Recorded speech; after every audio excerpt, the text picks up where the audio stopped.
Andhra Ankusam ABV రాజకీయ అరంగేట్రం అమలాపురం వేదికగా ఆదివారం నాడు ప్రకటన.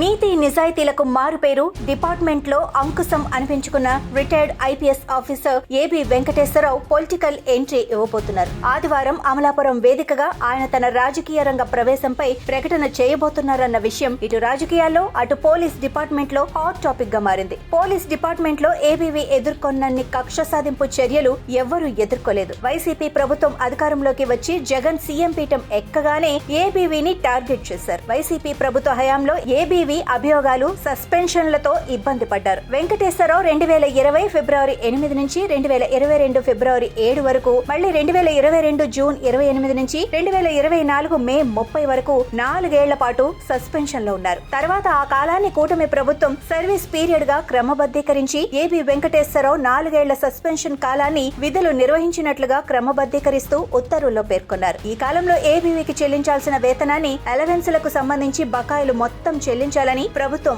ఆదేశించింది. 2014-2019 టీడీపీ ప్రభుత్వ హయాంలో ఏబీ వెంకటేశ్వరరావు ఇంటెలిజెన్స్ చీఫ్ గా పనిచేశారు. 2019 జూన్ లో అధికారంలోకి వచ్చిన వైసీపీ ప్రభుత్వం ఏబీవీని పోస్టింగ్ నుంచి తప్పించింది. ఆ తర్వాత ఆయన ఏరోస్పాట్ యూవీబీ భద్రతా పరికరాల కొనుగోళ్లలో అక్రమాలకు పాల్పడ్డారని వైఎస్ఆర్సీపీ ప్రభుత్వం 2020 ఫిబ్రవరిలో సస్పెండ్ చేసింది. ఆ సస్పెన్షన్ పై ఆయన కోర్టును కూడా ఆశ్రయించారు. తాను ఎలాంటి అక్రమాలు చేయలేదని కోర్టుకు వివరించారు. 2022లో ఆయనపై సస్పెన్షన్ ఎత్తివేయాలని కోర్టు ఆదేశించగా ఆయన ప్రింటింగ్ ప్రెస్ కమిషనర్ గా నియమించారు. మళ్లీ 2022 జూన్ 28న రెండోసారి కూడా సస్పెండ్ చేసింది అప్పటి ప్రభుత్వం. ఆ వెంటనే ఆయన తన సస్పెన్షన్ ను సవాల్ చేస్తూ క్వాట్ ను ఆశ్రయించగా అక్కడ సస్పెన్షన్ ఎత్తివేస్తూ నిర్ణయం తీసుకున్నారు. దాంతో ఆయన పదవి విరమణకు ముందు రోజు జగన్ ప్రభుత్వం ప్రింటింగ్ ప్రెస్ కమిషనర్ గా పోస్టింగ్ ఇచ్చింది. కొన్ని గంటల్లోనే ఆయన రిటైర్ అయ్యారు. గత ప్రభుత్వ హయాంలో నమోదు చేసిన అభియోగాల్లో వాస్తవం లేదని కూటమి ప్రభుత్వ విచారణలో తేలింది. ఆయనపై ఆరోపణలు వచ్చినట్లుగా అప్పట్లో రాష్ట్ర ప్రభుత్వానికి భద్రతా పరికరాల కొనుగోళ్ల విషయంలో ఎలాంటి ఆర్థిక నష్టం జరగలేదని గుర్తించారు. ఈ మేరకు ఆయనపై అభియోగాలకు సంబంధించి తదుపరి చర్యలన్నింటినీ కూటమి ప్రభుత్వం ఉపసంహరించుకుంది. తర్వాత ఆయన సస్పెన్షన్ కాలాన్ని ప్రభుత్వం క్రమబద్ధీకరిస్తూ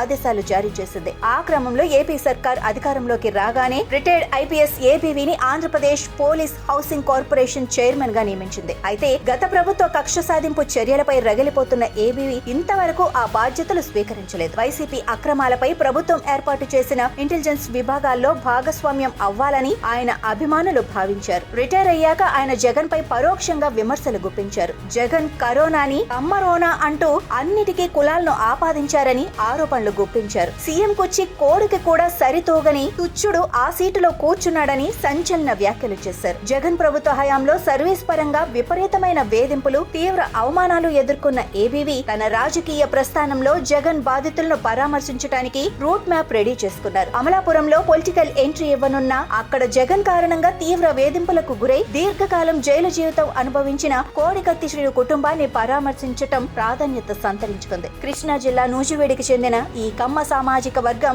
సీనియర్ కులం కారణంగానే జగన్ ప్రభుత్వంలో వేధింపులకు గురయ్యారు. 1989 ఐపీఎస్ బ్యాచ్ కు చెందిన ఆయన పొలిటీషియన్ అవతారమెత్తితే తన సీనియారిటీతో ఇక జగన్ కు చుక్కలు చూపించడం ఖాయమన్న అభిప్రాయం వ్యక్తమవుతోంది.